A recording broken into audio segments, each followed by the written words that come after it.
everybody. Hello again. If you didn't watch the intro video, the link will be down in the description. Check that out. I'll be explaining why my face is pretty much blurred out. Once again, my name is Corey. So, we're going to get into how did I become a Jehovah's Witness, losing my focus in life, and waking up from this organization to becoming a XJW activist. We're definitely going to get right into it. Before I start, I want to say thank you to everybody who supported me. Really appreciate it. I believe that everybody's voice matters. I didn't even know that I was going to get to a point of doing this, but here I am. So I want to get right into it, but I want to tell you guys, I want to tell my story, but I also want to take the time out to look at things from an objective point of view as well. We're going to get into how I dedicated myself into becoming a baptized Jehovah's Witness. But I think it's very vital that I talk about my childhood because I feel like that plays a part in that decision making. So let's go back to my childhood, you guys. So my mom and my dad, they were never together. They lived in different states. My dad primarily took care of me. My mom was in the military, so she didn't have me. Um, but I did go with her for the summer times.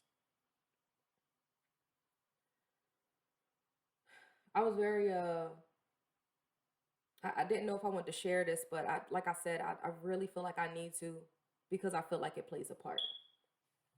So once again, you guys, I was not born as a Jehovah's Witness. I didn't know anything about Jehovah's Witness doctrine.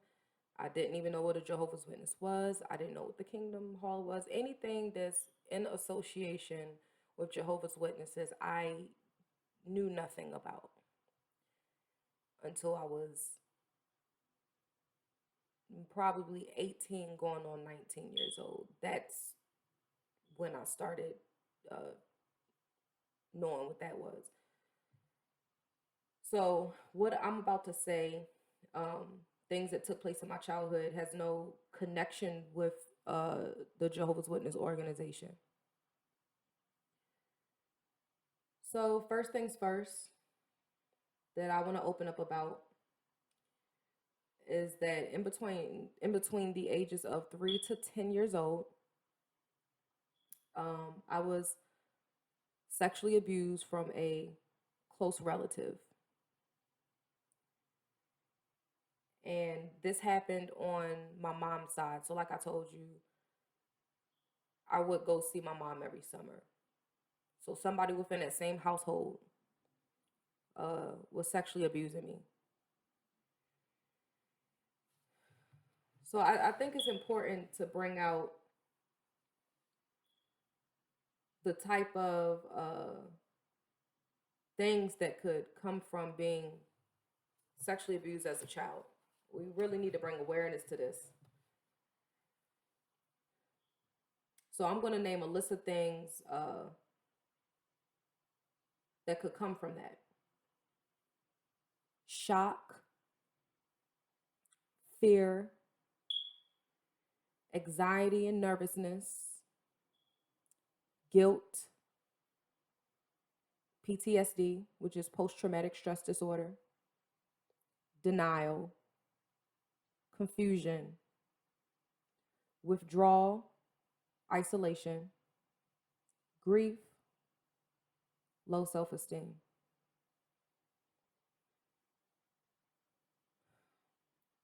So understand that I was already carrying this baggage prior to studying and eventually becoming one of Jehovah's Witnesses. I never got any professional help.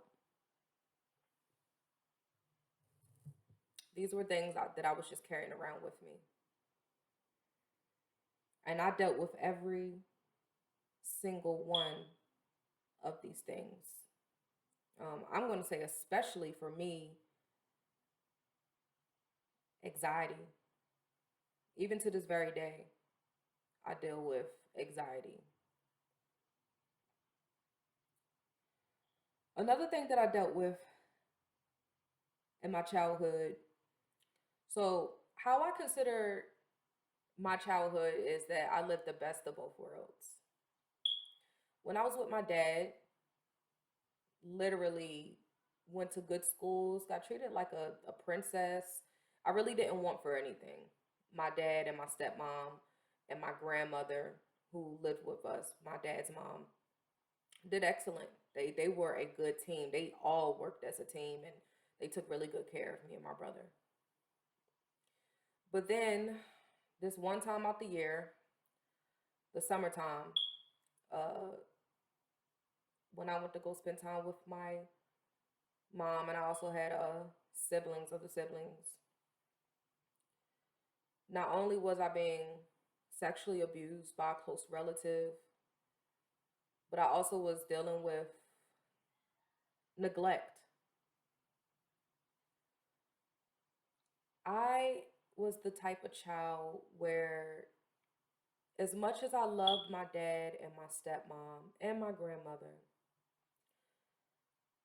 something in me just really wanted to be close to my biological mother.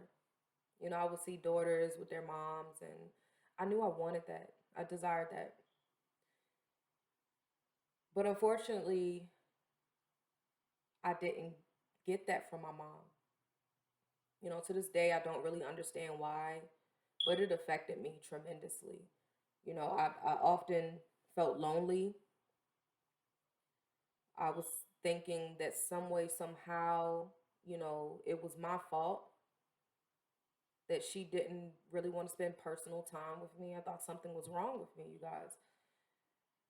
And you know, I definitely communicated with her. There were a lot of broken promises involved, and it affected me very much.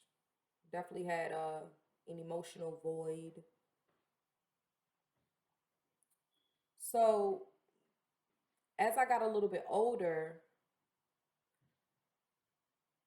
my dad and my mom, they were like battling, you know, in the courts and stuff like that. And my dad knew that being with my mom was not the best thing. But for some reason, my mom was still going to court. Because every time I came back from my mom's house, my dad could tell like something's not right. But how my dad started reacting towards me, it didn't make my situation any better. So it was clear to see at one point that when my dad seen me, he seen my mom. And that's okay. But I didn't feel like it was okay. I felt like looking like my mom or doing anything like my mom, I felt like it was something wrong with that because of my dad's reaction. I mean, I could literally laugh. I laugh just like my mom. And I'm getting sent to my room because of the way that my laugh sounds. And my dad doesn't want to be around that. So I'm already somebody who's carrying all this baggage because of the traumatic events that have happened to me. But now I'm being sent to my room. I'm feeling like an outcast. I'm feeling like I don't know where I belong. My self esteem is shot. And I just feel absolutely no self worth. So Later on down the line in my teenage years comes the rebellion. I got to a point where I just started acting out. I would leave out for a couple of days, spend the night in my friends' houses, and I would do it constantly. And then my parents would be worried about me, calling the police, trying to find out where I'm at. And I really had just gotten to a point where I just didn't care. I remember I stole some money from my parents. I think that's when my dad and my stepmom were at their wits' end. So around the time that that incident happened, that was a one-time thing that I stole money from my parents, and it was a good amount of money, you guys. So my dad and my stepmom were pretty much at their wits' end around this same time that I'm acting out and all of this is going on. My grandmother was battling cancer. Now, my grandmother was like my best friend. She is the only person on the face of the earth throughout my whole childhood that never looked down on me, never made me feel like an outcast. We laughed, we talked, and she pretty much was more of my mother than my biological mother. My grandma was my everything, and I was her baby, and I felt the love. So by the time I was 17 years old, pretty much got kicked out of both sides of my parents' house. They didn't want to have anything to do with me. So I'm pretty much out in the world alone. And then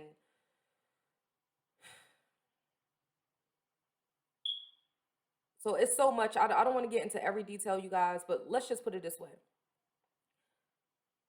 I got kicked out of my dad's house. I went to go stay with my mom in another state. I was pretty much rebelling there as well. With my grandmother being sick, um, I remember I was calling her and she wasn't answering the phone. And I was really trying to figure out, what is going on. I'm already worried about her because I know what she's going through. 2 weeks go by. I get a call from my grandfather. I'm working at a fast food restaurant at the time. And he's like, your grandmother passed away. And I just literally dropped the phone and broke down.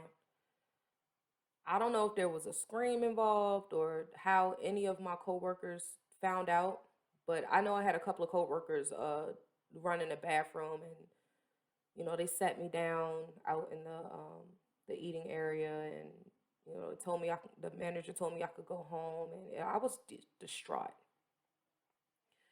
Come to find out, she had died like 2 weeks prior to this phone call.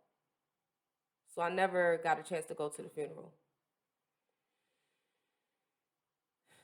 I lost faith in pretty much everybody, even myself. I was at a very low point.